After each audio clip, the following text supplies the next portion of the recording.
Plus two commerce student, आज हम करेंगे बिजनेस स्टडी के अंदर फाइनेंस मैनेजमेंट।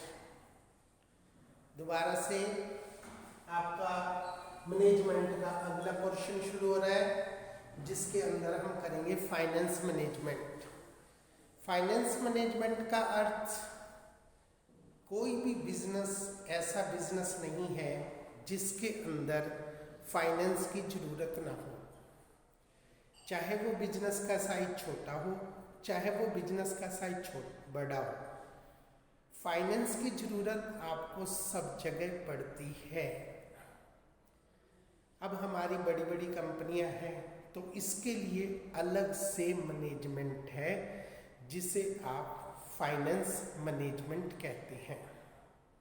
फाइनेंस के बारे में सोचना, फाइनेंस के बारे में प्लानिंग करना, फाइनेंस के बारे में स्ट्रक्चर बनाना, फाइनेंस के बारे में कैपिटलाइजेशन करना और फाइनेंस के बारे में कैपिटल स्ट्रक्चर बनाना और फाइनेंस को डिफरेंट सोर्सेज से गैदर करना और उसका अच्छे ढंग से यूटिलाइजेशन करना, उससे अच्छे रिजल्ट निकालना, ये है हमारी फाइनेंस मैनेजमेंट। तो फाइनेंस मैनेजमेंट का जो पहला कॉन्सेप्ट है वो है प्रॉफिट मैक्सिमाइजेशन। प्रॉफिट को ज़्यादा से ज़्यादा बनाना।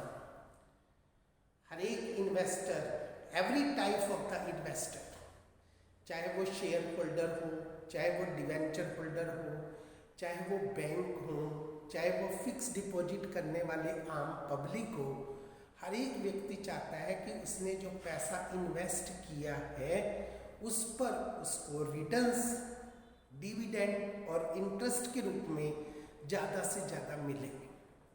इसलिए हमारे फाइनेंस मैनेजर की सबसे पहली ड्यूटी रहती है कि वो अपने प्रॉफिट को ज़्यादा से ज़्यादा बनाए और मैनेजरियल एक्टिविटी को इतना सुपीरियर बनाए कि जिससे हमारी बिजनेस ऑर्गेनाइजेशन के प्रॉफिट पहले से बहुत अधिक मात्रा में बढ़ जाए, जिससे हम अपने इन्वेस्टर को ज़्यादा से ज़्यादा रिटर्न्स दे सके।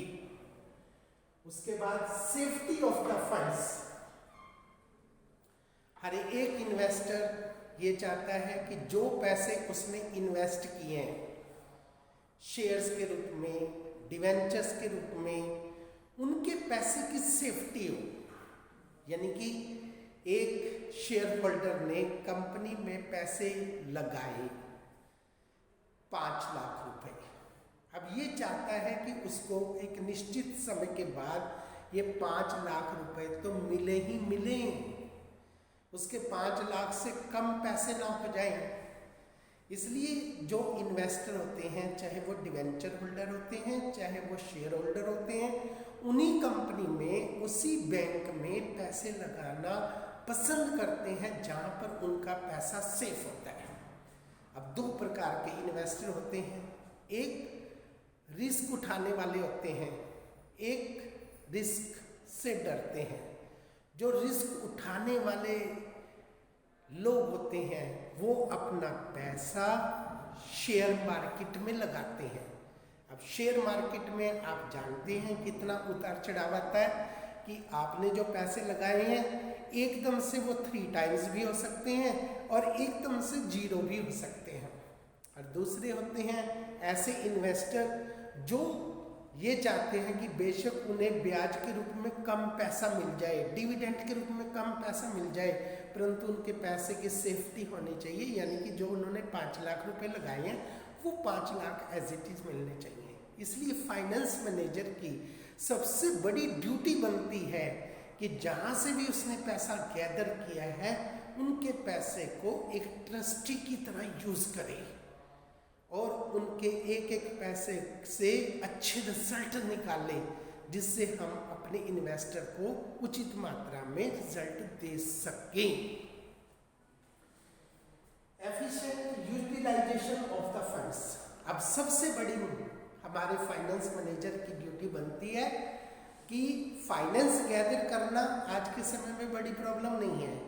आज के समय में बड़ी प्रॉब्लम है जहाँ से भी आपने फाइनेंस गैदर किया है उसका अच्छी तरह से यूटिलाइजेशन करना, उसका सदुपयोग करना। ये ना हो कि वो पैसा तो शेयर होल्डर का है, डिवेंचर होल्डर का है और फाइनेंस मैनेजर सोचे कि मैं उससे अनाप शनाप डिसीजन ले लूँ, कल को मेरा क्या बिगड़ेगा। तो आपने उसके पैसे को, उनके पैसे को बड़े अच्छे जगह पर लगाना है जिससे वो पैसे से अच्छे रिजल्ट निकले एज ए प्रॉफिट।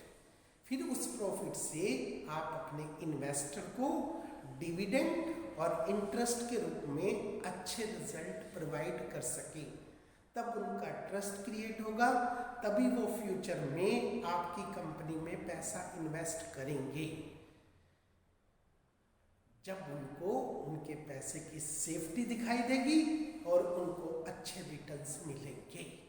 इसलिए हर एक फाइनेंस मैनेजर की ड्यूटी बनती है कि जहाँ जहाँ से भी उसने पैसा इकट्ठा किया है, चाहे वो शेयर होल्डर से पैसा इकट्ठा किया है, चाहे डिवेंचर होल्डर से, उसको अच्छे अच्छे प्रोडक्शन में लगाए, उससे अच्छे रिजल्ट निकाले। अब हमने फाइनेंस इकट्ठा करने के बाद हमारी फाइनेंस मैनेजमेंट का अगला काम शुरू होता है इन्वेस्टमेंट डिसीजन। जो हमने फाइनेंस इकट्ठा किया है उसको हमने कैसे यूज करना है। हमने अपने फाइनेंस जो इकट्ठे किए हैं, पैसे इकट्ठे किए हैं, उसमें से कितना पार्ट हमने फिक्स एसेट पर, जो कि हमारे यहाँ लॉन्ग टाइम तक यूज होंगी, उसमें हमने यूज करना है।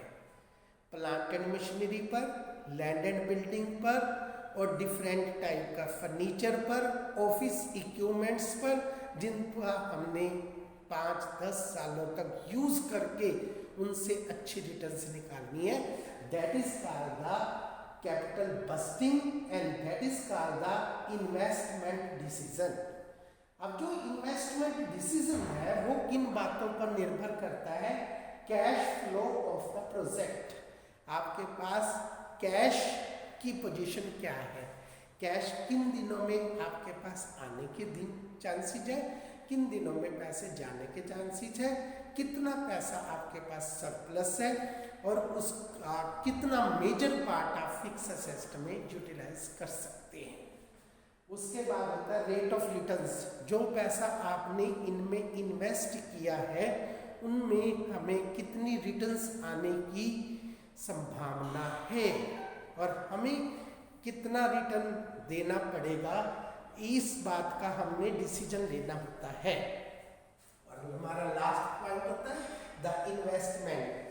हम डिफरेंट टाइप की असेस्ट में अपने पैसे का जो पोर्शन लैंड एंड बिल्डिंग में, प्लांट एंड मशीनरी में, फिक्स असेस्ट में और वर्किंग कैपिटल के लिए सेफ रखते हैं, that is called the criteria of the investment and this is the finance management. That's all.